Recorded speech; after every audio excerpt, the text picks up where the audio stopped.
গল্প পাঠক বাই হাবিবে আপনাদের স্বাগত জানাই। আজকে আমরা পড়ব মাইকেল এইচ হার্টের লেখা বই দ্য 100।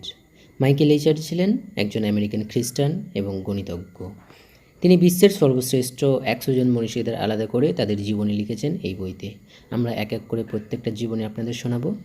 তার মধ্যে পঞ্চম স্থানে রয়েছেন গৌতম বুদ্ধ। আমাদের সঙ্গে থাকুন, সুস্থ থাকুন, শুনতে থাকুন।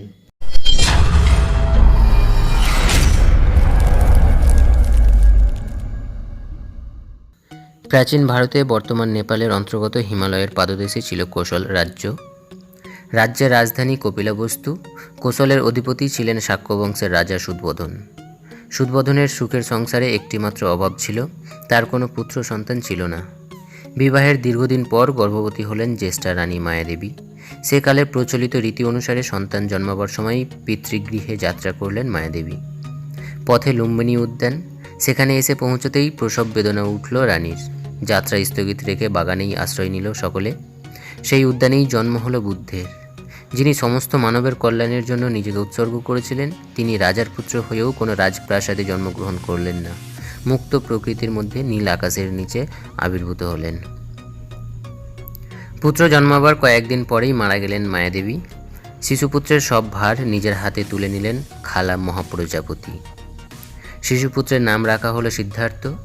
রাজা সুদবোধন জ্যোতিষীদের আদেশ দিলেন শিশুর ভাগ্য গণনা করতে। তারা সিদ্ধার্থের ভাগ্য গণনা করে বললেন, এই শিশু একদিন পৃথিবীর রাজা হবেন। যেদিন এ জরাজীর্ণ বৃদ্ধ মানুষ, রোগগ্রস্ত মানুষ, মৃত্যুদেহ এবং সন্ন্যাসীর দর্শন পাবে, সেই দিনই সংসারের সকল মায়া পরিত্যাগ করে গৃহত্যাগ করবে। চিন্তিত হয়ে পড়লেন সুদবোধন। মন্ত্রীরা পরামর্শ দিলেন, এই শিশুকে সুখ, বৈভব আর বিলাসিতার স্রোতে ভাসিয়ে দিন, তাহলে এ আর কোনোদিন গৃহত্যাগী সন্ন্যাসী হবে না। স্বতন্ত্র প্রসাদেই স্থান হলো রাজপুত্র সিদ্ধার্থের, যেখানে কোনো জরা ব্যাধি মৃত্যুর প্রবেশ করার অধিকার নেই। ধীরে ধীরে বড় হয়ে উঠলেন সিদ্ধার্থ। যৌবনে পা দিতেই রাজা সুদবোধন তার বিবাহের আয়োজন করলেন। সম্ভ্রান্ত বংশীয় সুন্দরী কিশোর যশোধারার সাথে বিবাহ হলো সিদ্ধার্থের। বিবাহের পর কিছুদিন আনন্দ উৎসবে মেতে রইলেন সিদ্ধার্থ। যথাসময়ে একটি পুত্র সন্তানের জন্ম হলো। তার নাম রাখা হলো রাহুল। সন্তানের জন্মের পর থেকেই পরিবর্তন শুরু হলো সিদ্ধার্থের। একদিন পথে বের হয়েছেন, এমন সময় তার চোখে পড়ল এক বৃদ্ধ। অস্থি চর্মসার, মাথার সব চুলগুলো পেকে সাদা হয়ে গিয়েছে, মুখে একটিও দাঁত নেই, গায়ের চামড়া ঝুলে পড়েছে, লাঠিতে ভর দিয়ে ধীরে ধীরে হাঁটছিল। বৃদ্ধকে দেখা মাত্রই রথ থামালেন সিদ্ধার্থ। তার সমস্ত মন বিচলিত হয়ে পড়ল, মানুষের একই ভয়ঙ্কর রূপ। ভারাক্রান্ত মনে প্রাসাদে ফিরে এলেন সিদ্ধার্থ। কয়েকদিন পর হঠাৎ সিদ্ধার্থের চোখে পড়ল, একটি গাছের তলায় শুয়ে আছে একজন মানুষ। অসুস্থ, রোগগ্রস্ত, যন্ত্রণায় আর্তনাদ করছে। বিমর্ষ হয়ে পড়লেন সিদ্ধার্থ। তাহলে তো যৌবনেও সুখ নেই, যে কোনো মুহূর্তে ব্যাধি এসে সব সুখ কেড়ে নেবে। কিছুদিন পর সিদ্ধার্থের চোখে পড়ল, রাজপথ দিয়ে চলেছে এক শবযাত্রা। জীবনে এই প্রথম মৃত্যুদেহ দেখলেন। প্রিয়জনদের কান্নায় চারদিক মুখর হয়ে উঠেছে। বিস্মিত হলেন সিদ্ধার্থ, কিসের এই কান্না? সারথীচন্ন বলল, প্রত্যেক মানুষের জীবনের পরিণতি এই মৃত্যু। মৃত্যুই জীবনের শেষ, তাই প্রিয়জনকে চিরদিনের জন্য হারাবার বেদনাই সকলে কাঁদছে। আনমনা হয়ে গেলেন সিদ্ধার্থ। এক জিজ্ঞাসা জেগে উঠল তার মনের মধ্যে, মৃত্যুই যদি জীবনের অন্তিম পরিণতি হয়, তবে এই জীবনের সার্থকতা কোথায়? রাজপ্রাসাদের সুখ, ঐশ্বর্য, বিলাস সব তুচ্ছ হয়ে গেল সিদ্ধার্থের কাছে। প্রতি মুহূর্তে মনে হলো, এ জরা ব্যাধি মৃত্যুর হাত থেকে কে তাকে মুক্তির সন্ধান দেবে। আকস্মাৎ দেখা হলো এক সন্ন্যাসীর সাথে। সিদ্ধার্থ তাকে জিজ্ঞাসা করলেন, কেন আপনি এই সন্ন্যাস গ্রহণ করেছেন? সন্ন্যাসী বললেন, আমি জেনেছি সংসারের সব কিছুই অনিত্য। জরা, ব্যাধি, মৃত্যু যে কোনো মুহূর্তে জীবনকে ধ্বংস করে দিতে পারে। তাই আমি যা কিছু অবিনশ্বর, চিরন্তন, তারই সন্ধানে বার হয়েছি। আমার কাছে সুখ, দুঃখ, জীবন, মৃত্যু সব এক হয়ে গেছে। সিদ্ধার্থ সকলের কাছ থেকে নিজেকে দূরে সরিয়ে নিলেন। দিবারাত্রে চিন্তার মধ্যে হারিয়ে গেলেন। সকলের অগোচরে গভীর রাতে নিজের কক্ষ ত্যাগ করে বেরিয়ে এলেন সিদ্ধার্থ। পেছনে পড়ে রইল স্ত্রী যশোধারা, পুত্র রাহুল, পিতা সুদবোধন, মহাপ্রজাপতি। অশ্বশালায় ঘুমিয়েছিল সারথীচন্ন, তাকে ডেকে তুললেন সিদ্ধার্থ। সিদ্ধার্থকে রথে নিয়ে চললেন চন্ন। নগরের সীমানা পার হয়ে জনপদ গ্রাম পার হয়ে রাজ্যের সীমানায় এসে দাঁড়ালেন। এবার সারথি চন্নকে বিদায় দিতে হবে। নিজের সমস্ত অলংকার রাজবেশ খুলে উপহার দিলেন চন্নকে। তারপর বললেন, তুমি পিতাকে বলো, আমি যদি কোনোদিন জরাব্যাধি মৃত্যুকে জয় করতে পারি তবে আবার তার কাছে ফিরে আসব। আমি মানুষকে এই যন্ত্রণা থেকে মুক্ত করে আলোর পথ দেখাতে চাই। চলতে চলতে অবশেষে সিদ্ধার্থ এসে পৌঁছলেন রাজগৃহে। তখন রাজগৃহ ছিল, কোথাও কোনো জনমানব নেই, চারদিক নির্জন, শুধু পাখির পূজন আর বয়ে চলা বাতাসের শব্দ। ভালো লেগে গেল সিদ্ধার্থের। তিনি স্থির করলেন এখানেই বিশ্রাম গ্রহণ করবেন। ঘুরতে ঘুরতে চোখে পড়ল পাহাড়ের ছোট ছোট গুহায় ধ্যানমগ্ন হয়ে আছেন সব সাধুরা। একটি গুহার সামনে এসে দাঁড়িয়ে পড়লেন সিদ্ধার্থ। সেই গুহায় ধ্যানমগ্ন ছিলেন আলারা নামে এক সাধু। সিদ্ধার্থ গুহার অদূরে বসলেন। আলারার ধ্যান ভঙ্গ হতেই সিদ্ধার্থ তার কাছে গিয়ে নিজের পরিচয়, গৃহত্যাগের কারণ বর্ণনা করে বললেন, আমি মুক্তির পথের সন্ধান করছি। আপনি আমাকে বলে দিন কোন পথ ধরে অগ্রসর হলে আমার লক্ষ্যে পৌঁছাতে পারব। সেখানেই রয়ে গেলেন সিদ্ধার্থ। একটি গুহায় তিনি বাসস্থান করে নিলেন। সমস্ত দিন ধ্যান, বেদপাঠ, শাস্ত্রচর্চার মধ্যে অতিবাহিত হতো। দিন কেটে যায়। গুরু আলারার কাছে শিক্ষা পেয়ে অনেক কিছু জ্ঞান লাভ করেছেন সিদ্ধার্থ, কিন্তু তার অন্তরে যেন অতৃপ্তি রয়ে যায়। নতুন গুরুর সন্ধানে বার হলেন সিদ্ধার্থ। এবার এলেন উদ্দাক নামে এক সাধুর সান্নিধ্যে। দীক্ষা নিলেন তার কাছে। সেই একই জীবনচর্চা, শাস্ত্রপাঠ, জপ, যজ্ঞ, এতে বাইরের আলোড়ন আড়ম্বর আছে, কিন্তু অন্তরের স্পর্শ নেই। সিদ্ধার্থ উপলব্ধি করতে পারলেন যে জ্ঞান, পরম সত্যের অন্বেষণ তিনি করছেন। কোনো সাধু ইতার সন্ধান জানেন না। হতাশায় ভেঙে পড়লেন। তিনি অনুভব করলেন তার পথের সন্ধান অপর কেউ তাকে দিতে পারবে না। অন্ধকারের মধ্যে তাকেই খুঁজে বার করতে হবে আলোর দিশা। ঘুরতে ঘুরতে এসে উপস্থিত হলেন উরুবেলা নামে এক নগর প্রান্তে, যেখানে 5 জন সাধু বহুদিন তপস্যা করছিলেন। সিদ্ধার্থের আসার উদ্দেশ্য শুনে তারা বলল, তুমি তপস্যা করো। সিদ্ধার্থ জিজ্ঞাসা করলেন, কেমন করে আমি তপস্যা করব? দিন রাত্রি একই আসনে বসে ধ্যান করে চলেন। এত আত্মনিগ্রহ করেও যে প্রজ্ঞা জ্ঞানের সন্ধান করছিলেন তার কোনো দিশা পেলেন না সিদ্ধার্থ। মনে হলো যাকে তিনি উপলব্ধি করতে চাইছেন সে পরম সত্য যেন ধরা দিতে গিয়েও দূরে সরে যাচ্ছে। সিদ্ধার্থ স্থির করলেন আর আত্মনিগ্রহের পথে তিনি অগ্রসর হবেন না। কাছেই এক গ্রামে ছিল একটি মেয়ে, নাম সুজাতা। ধর্মপ্রাণা, ভক্তিমতী। প্রতি বছর সে মনের কামনা পূরণের আশায় বৃক্ষ দেবতার কাছে পূজা দিত। প্রতি বছর যে বৃক্ষের তলায় সুজাতা পূজা দিত, সিদ্ধার্থ স্নান সেরে অর্ধমৃত্যু অবস্থায় সেই বৃক্ষের তলায় এসে বসেছিলেন। সুজাতা দাসী পুণ্যাকে নিয়ে বৃক্ষতলায় এসে সিদ্ধার্থকে দেখে বিস্মিত হলেন। সুজাতা সিদ্ধার্থের সামনে নতজানু হয়ে তাকে পায়েস প্রদান করলেন। সিদ্ধার্থের মনে হলো এও যেন ঈশ্বরের অভিপ্রেত। তিনি পায়েস গ্রহণ করে খাওয়া মাত্র সমস্ত শরীরে এক শক্তি অনুভব করলেন। প্রাণ শক্তিতে উজ্জীবিত হয়ে উঠল তার দেহ মন। সিদ্ধার্থ এবার সেই গাছের নিচেই ধ্যানে বসলেন। দিন কেটে গেল, সন্ধ্যা হলো। ধীরে ধীরে পার্থিব জগৎ মুছে গেল তার সামনে থেকে। এক অনির্বচনীয় অনুভূতি, প্রজ্ঞা জ্ঞান ধীরে ধীরে জেগে ওঠে তার মধ্যে। তিনি অনুভব করলেন জন্ম মৃত্যুর এক চিরন্তন আবর্তন। সমস্ত বিশ্ব জুড়ে রয়েছে এক অসীম অনন্ত শূন্যতা। তার মাঝে তিনি একা জেগে রয়েছেন। তারই মধ্যে সহসা জেগে ওঠে লোভ, কামনা, বাসনা, প্রলোভন, যা যুগ যুগ ধরে মানুষকে চালিত করেছে।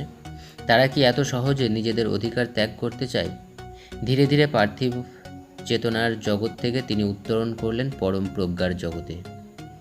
দেহধারণ অর্থাৎ জন্ম থেকে মুক্তির মধ্যেই মানুষ সকল পার্থিব জগতের দুঃখ কষ্ট থেকে উদ্ধার পেতে পারে। এই পরম মুক্তিরই নাম নির্বাণ। এই পরম জ্ঞান উপলব্ধির মধ্যে দিয়ে যুবরাজ সিদ্ধার্থ হয়ে উঠলেন মহাজ্ঞানী বুদ্ধ। সেই সময় সেই পথ দিয়ে যাচ্ছিল 2 জন বণিক। তাদের দৃষ্টি পড়ল বুদ্ধের দিকে। দেখা মাত্রই মুগ্ধ বিস্ময়ে অভিভূত হয়ে গেল তারা। তারা বুদ্ধের পায়ের কাছে বসে বলল, প্রভু, আপনি আমাদের সব পাপ তাপ দুঃখ দূর করে আপনার শিষ্য করে নিন। বুদ্ধ দ্বিধাগ্রস্ত হয়ে পড়লেন। তার অন্তঃস্থিত উপলব্ধিকে কি মানুষ গ্রহণ করতে পারবে? দীর্ঘক্ষণ চিন্তা করার পর মনে হলো তার এই সাধনা তো মানুষের মঙ্গলের জন্য, তাদের মুক্তির জন্য। তিনি তো শুধু নিজের নির্বাণের জন্য এই তপস্যা করেননি। বুদ্ধ স্থির করলেন সর্বপ্রথম তিনি তার উপদেশ প্রদান করবেন সেই 5 সন্ন্যাসীর কাছে যারা তার গুরু। তাকে উপহাস করে অন্যত্র চলে গিয়েছেন। তিনি 2 বণিককে আশীর্বাদ করে তাদের বিদায় দিয়ে সেই নিরঞ্জনা নদীর তীরস্থ গাছটিকে প্রণাম করে এগিয়ে চলছেন। সেই বৃক্ষের তলায় তিনি বোধি লাভ করেছিলেন। সেই বৃক্ষের নাম হলো বোধি বৃক্ষ। যুগ যুগ ধরে মানুষ যার বেদিমূল শ্রদ্ধা নিবেদন করে চলেছে। বুদ্ধ চলতে চলতে এসে পৌঁছলেন সেই 5 সাধুর কাছে। তারা সকলেই কঠোর সাধনায় নিমগ্ন হয়েছে। বুদ্ধকে দেখা মাত্রই তারা বিস্ময়ে অভিভূত হয়ে পড়ল। বুদ্ধ তাদের সামনে গিয়ে বললেন, তোমরা এই আত্মনিগ্রহের পথ ত্যাগ করো। এই কৃচ্ছ সাধনাও যেমন প্রজ্ঞা লাভের পথের প্রতিবন্ধক, তেমনি ভোগসুখ বিলাসের মধ্যেও সত্যকে জানা যায় না। ধীরে ধীরে 5 জন সাধুর মন থেকে সব সংশয় দূর হয়ে গেল। তারা উপলব্ধি করল তথাগত বুদ্ধই তাদের জীবনের আলোর দিশারি হয়ে এসেছেন। বুদ্ধ তাদের একে একে ধর্মের উপদেশ দিতে লাগলেন। তার উপদেশ শোনাবার পর 5 জন সাধু বলল, আপনি আমাদের দীক্ষা দিন, আজ থেকে আমরা আপনার শিষ্য হব। বুদ্ধ তাদের দীক্ষা দিয়ে শিষ্য হিসেবে বরণ করে নিলেন। দেখতে দেখতে অল্প দিনের মধ্যেই বুদ্ধের নাম চারিদিকে ছড়িয়ে পড়ল।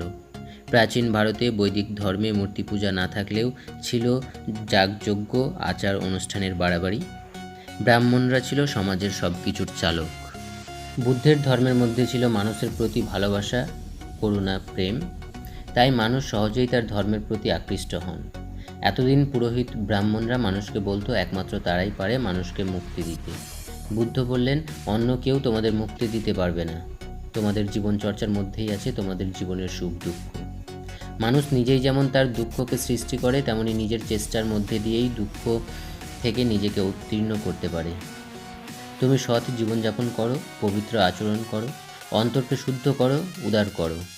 সেখানে যেন কোনো কলুষতা না স্পর্শ করতে পারে। দলে দলে মানুষ আসতে আরম্ভ করলো তার কাছে। তিনি তাদের কাছে বললেন অষ্টমার্গের কথা। প্রথম হচ্ছে সত্যবোধ, অর্থাৎ মন থেকে সকল ভ্রান্তি দূর করতে হবে। উপলব্ধি করতে হবে নিত্য ও অনিত্য বস্তুর মধ্যে প্রভেদ। দ্বিতীয় হচ্ছে সংকল্প, সংসারের পার্থিব বন্ধন থেকে মুক্ত হবার আকাঙ্ক্ষা।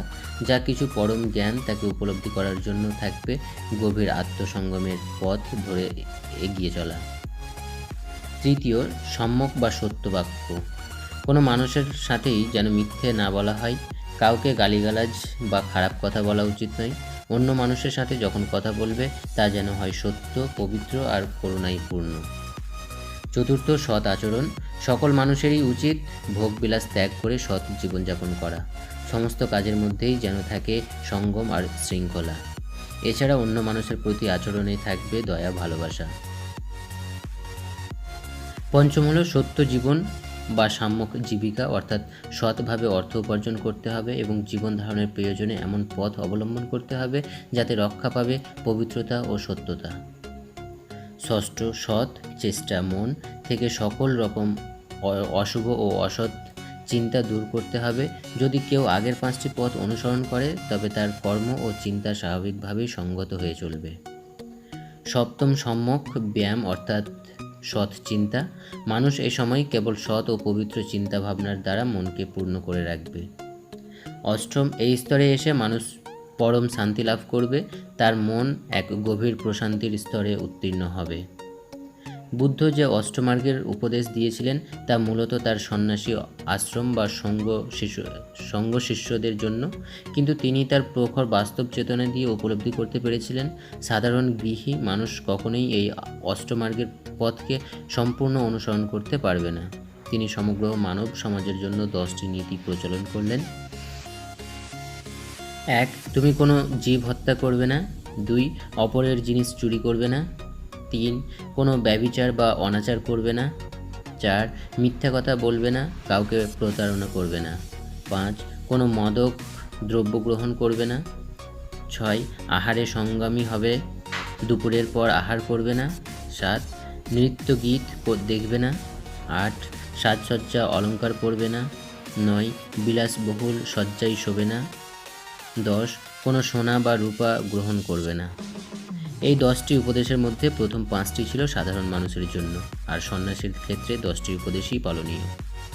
বুদ্ধের এই উপদেশ জনগণের মধ্যে প্রচার করার জন্য তার 60 জন বিশিষ্ট শিষ্য চারদিকে ছড়িয়ে পড়ল। এবার বুদ্ধ তার কয়েকজন শিষ্যকে নিয়ে রওনা হলেন গয়ার পথে। বুদ্ধের শিষ্যের সংখ্যা ক্রমশই বৃদ্ধি পাচ্ছিল। তিনি বুঝতে পারছিলেন বিরাট সংখ্যক এই গৃহত্যাগী সন্ন্যাসীর জন্য প্রয়োজন সংঘের, যেখানে তারা জীবনচর্চার সাথে ধর্মচর্চা করবেন, সৎ পবিত্র জীবনের আদর্শ গ্রহণ করবেন। শুরু হলো সংঘ প্রতিষ্ঠার কাজ। সেই সময় একদিন যখন বুদ্ধ শিষ্যদের উপদেশ দিচ্ছিলেন, কপিলাবস্তু থেকে এক দূত এসে মহারাজ সুদবোধনের একটি পত্র দিল বুদ্ধকে। বুদ্ধ তার কয়েকজন শিষ্যকে নিয়ে রওনা হলেন কপিলাবস্তুর পথে। মহারাজ সুদবোধনের মনে ক্ষীণ আশা জেগে ওঠে, হয়তো পুত্র তার রাজ্যের ভার গ্রহণ করবে। বুদ্ধ নগরে প্রবেশ করতেই বৃদ্ধ পিতা ছুটে গেলেন তার কাছে। কিন্তু তিনি কাকে দেখলেন?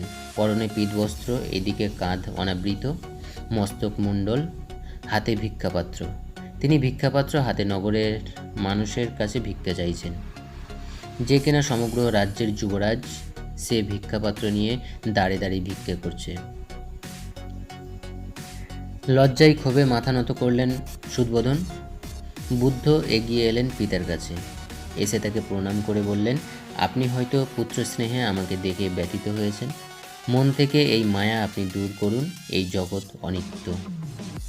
রাজা সুদবোধন উপলব্ধি করলেন তার সম্মুখে যে দাঁড়িয়ে আছে সে তার পুত্র নয়, মহাজ্ঞানী মানবশ্রেষ্ঠ তথাগত বুদ্ধ। পুত্রকে নিয়ে রাজপ্রাসাদে গেলেন। প্রাসাদের অন্তঃপুরে বসেছিলেন যশোধারা। তিনি ভাবলেন, যতক্ষণ না বুদ্ধ তার কাছে আসে তিনি কোথাও যাবেন না। বুদ্ধের হৃদয় যশোধারার সাথে সাক্ষাতের জন্য ব্যাকুল হয়ে উঠেছিল। তিনি দুজন শিষ্যকে নিয়ে অন্তঃপুরে প্রবেশ করলেন। বুদ্ধকে দেখা মাত্রই উঠে এলেন যশোধারা। তার পরনে কোনো রাজবেশ নেই, কোনো অলংকার নেই, গৃহে থেকেও সন্ন্যাসিনী। বুদ্ধের পায়ের ওপর লুটিয়ে পড়লেন যশোধারা। বুদ্ধ তাকে শান্ত করে বললেন, হে আমার পুত্রের জননী, আমি জানি তুমিও জন্ম জন্মান্তর ধরে সৎ পবিত্র জীবনযাপন করছো, তাই আমি তোমাকে মুক্তির পথ দেখাতে এসেছি। আমি তোমাকে যে উপদেশ দেব তুমি সেই পথ অনুসরণ করো, তবেই জীবনের সব মায়া বন্ধনের ঊর্ধ্বে উঠতে পারবে। আর সেখানে অপেক্ষা করলেন না বুদ্ধ। পরদিন বুদ্ধ নগরে বেরিয়েছেন ভিক্ষাপাত্র হাতে। এমন সময় প্রাসাদের অলিন্দে দাঁড়িয়ে যশোধারা তার পুত্র রাহুলকে বললেন, ওই যে দিব্যকান্তি পুরুষ পথ দিয়ে চলেছেন, উনি তোমার পিতা। যাও, ওর কাছ থেকে গিয়ে তোমার উত্তরাধিকার চেয়ে নাও। পুত্র রাহুল গিয়ে দাঁড়ালো বুদ্ধের সামনে। তাকে প্রণাম করে বলল, আমি তোমার পুত্র, তুমি আমাকে আমার উত্তরাধিকার দাও। এবার এলেন তার ভাই আনন্দ প্রজাপতির পুত্র। তিনি বুদ্ধের শিষ্যত্ব গ্রহণ করলেন। সকলকে নিয়ে বুদ্ধ কপিলাবস্তু ত্যাগ করে এলেন শ্রাবন্তী নগরে। এখানে তার থাকবার জন্য অনাথ শিশুকে নামে এক ধনী বণিক জেতবনে এক মঠ নির্মাণ করে দিলেন। পরদিন বুদ্ধ নগরে বেরিয়েছেন ভিক্ষাপাত্র হাতে। এমন সময় প্রাসাদের অলিন্দে দাঁড়িয়ে যশোধারা তার পুত্র রাহুলকে বললেন, ওই যে দিব্যকান্তি পুরুষ পথ দিয়ে চলেছেন, উনি তোমার পিতা। যাও, ওর কাছ থেকে গিয়ে তোমার উত্তরাধিকার চেয়ে নাও। পুত্র রাহুল গিয়ে দাঁড়ালো বুদ্ধের সামনে। তাকে প্রণাম করে বলল, আমি তোমার পুত্র, তুমি আমাকে আমার উত্তরাধিকার দাও। এবার এলেন তার ভাই আনন্দ প্রজাপতির পুত্র। তিনি বুদ্ধের শিষ্যত্ব গ্রহণ করলেন। সকলকে নিয়ে বুদ্ধ কপিলাবস্তু ত্যাগ করে এলেন শ্রাবন্তী নগরে। এখানে তার থাকবার জন্য অনাথ শিশুকে নামে এক ধনী বণিক জেতবনে এক মঠ নির্মাণ করে দিলেন। একদিন কপিলাবস্তু থেকে মহাপ্রজাপতির দূত এলো বুদ্ধের কাছে। তারা সংসার জীবন ত্যাগ করে সন্ন্যাস গ্রহণ করে সঙ্গে আশ্রয় নিতে চান। তার সাথে যশোধারা ও আরও অনেকের সন্ন্যাস গ্রহণ করতে চাই। কিন্তু বুদ্ধ নারীদের সন্ন্যাস গ্রহণকে মেনে নিতে পারলেন না। তিনি মাতা মহাপ্রজাপতির অনুরোধ ফিরিয়ে দিলেন। আনন্দ ছিলেন বুদ্ধের প্রধান শিষ্য।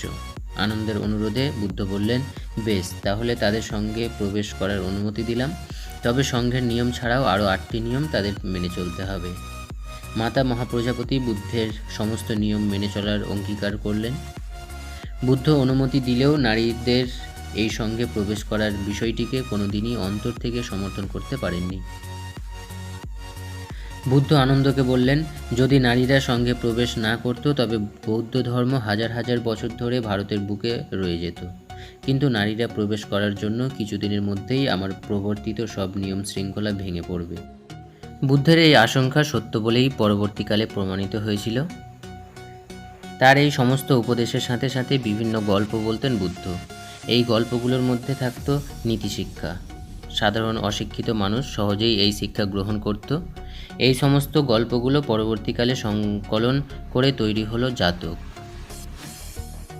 বৌদ্ধদের বিশ্বাস, প্রাচীনকালে ভগবান বুদ্ধ অসংখ্যবার জন্মগ্রহণ করেছিলেন। কখনো মানুষ, কখনো পশু পাখি, প্রত্যেক জন্মেই তিনি কিছু পুণ্য কাজ করেছিলেন। এই ধারাবাহিক পুণ্য সঞ্চয়ের মধ্যে দিয়েই তিনি অবশেষে বুদ্ধত্ব লাভ করেছেন। বুদ্ধের প্রতিটি উপদেশ ছিল সরল। তার উপদেশের উৎস ছিল তার হৃদয়। তিনি কোনো সংসারে বিশ্বাস করতেন না। তার শিক্ষার মূল কথাই ছিল নারী পুরুষ সকলেরই আধ্যাত্মিক জ্ঞান অর্জনের সমান অধিকার আছে। সে যুগে পুরোহিত ব্রাহ্মণ সম্প্রদায় মানুষের মধ্যে যে ভেদরেখা সৃষ্টি করেছিল, তিনি সকল মানুষের জন্য শুধু উপদেশ দিয়েই কখনো তিনি নিজেকে নিবৃত্ত রাখতেন না। জগতের মঙ্গলের জন্য তিনি নিজের প্রাণ পর্যন্ত উৎসর্গ করতে চেয়েছিলেন। তিনি বলতেন, পশু বলি হচ্ছে অন্যতম কুসংস্কার। ব্রাহ্মণদের বাক্য অনুসারে যদি পশু বলি কল্যাণকর হয়, তবে তো মানুষ বলি আরও বেশি কল্যাণকর। বুদ্ধ বলেছেন, আচার অনুষ্ঠান যাগযজ্ঞ অর্থহীন। জগতে একটিমাত্র আদর্শ আছে, অন্তরে সব মোহকে বিসর্জন দাও, তবেই তোমার অন্তরের অজ্ঞানতার মেঘ মুছে গিয়ে সূর্যালোক প্রকাশিত পাবে। তুমি নিজেকে নিঃস্বার্থ করো। বৌদ্ধ ধর্ম সমগ্র ভারতবর্ষে বিপুলভাবে প্রসার লাভ করেছিল। এর পেছনে দুটি কারণ ছিল: বৌদ্ধ ধর্মের সহজ সরলতা, দ্বিতীয়ত মানুষের প্রতি ভালোবাসা। বুদ্ধ তার সমস্ত জীবন ধরে মানুষকে ভালোবাসার শিক্ষা দিয়েছেন। এই ভালোবাসা শুধু মানুষের জন্য নয়, সমস্ত প্রাণীর জন্য। তিনি প্রথম সমস্ত পশু প্রাণী কীটপতঙ্গকে অবধি করুণার প্রদর্শন করতে উপদেশ দিয়েছেন। এই দয়া, ক্ষমা, করুণাই বুদ্ধের শ্রেষ্ঠ দান। তিনি ঈশ্বরে বিশ্বাস করতেন না। তার শিক্ষা ছিল ঈশ্বর বলে কিছু নেই। ঈশ্বর সম্বন্ধে সে যুগ প্রচলিত সব ধারণাকেই তিনি অস্বীকার করেছিলেন। বুদ্ধ এক জায়গায় বেশি দিন থাকতেন না। ঘুরে ঘুরে সাধারণ মানুষের মধ্যে ধর্ম প্রচার করতেন, নীতি শিক্ষা দিতেন। জীবনের দিন যতই শেষ হয়ে আসছিল, ততই মাঝে মাঝে অসুস্থ হয়ে পড়তেন। বিশেষত বর্ষার প্রকোপেই বেশি অসুস্থ হয়ে পড়তেন। জীবনের অন্তিম পর্বে, বুদ্ধ তখন 80 বছরে পা দিয়েছেন। বুদ্ধ তার কয়েকজন শিষ্য নিয়ে এলেন হিরণ্যবতী নদীর তীরে কুশীনগরে। ঘুরতে ঘুরতে এসে দাঁড়ালেন এক শালবনের নিচে। আনন্দ গাছের নিচে বিছানা পেতে দিলেন। সামান্য কয়েকজন শিষ্য সেখানে দাঁড়িয়েছিল। তারা সকলেই উপলব্ধি করতে পারছিলেন ভগবান তথাগত এবার তাদের ত্যাগ করে যাবেন। এবার আনন্দকে কাছে ডাকলেন বুদ্ধ। বললেন, আমি যখন থাকবো না, আমার উপদেশ মতো চলবে, আমার উপদেশেই তোমার পথ নির্দেশ করবে। বুদ্ধদেব তার কোনো উপদেশ লিপিবদ্ধ করে যাননি। তার মৃত্যুর পর বৌদ্ধ স্থবির শ্রমণরা মিলিতভাবে তার সমস্ত উপদেশ সংকলিত করেন। এই সংকলিত উপদেশই ত্রিপিটক নামে পরিচিত। ত্রিপিটক বৌদ্ধদের প্রধান ধর্মগ্রন্থ। বুদ্ধ শেষবারের মতো শিষ্যদের কাছে ডেকে তাদের উপদেশ দিলেন, তারপর গভীর ধ্যানে মগ্ন হলেন। সে ধ্যান আর ভাঙল না। বৌদ্ধদের মতে বুদ্ধ দেহত্যাগ করেছিলেন খ্রিস্টপূর্ব 544 সালে, কিন্তু আধুনিক কালের ঐতিহাসিকদের মতে বুদ্ধের মহাপ্রয়াণ ঘটেছিল খ্রিস্টপূর্ব 486 বা 483-তে।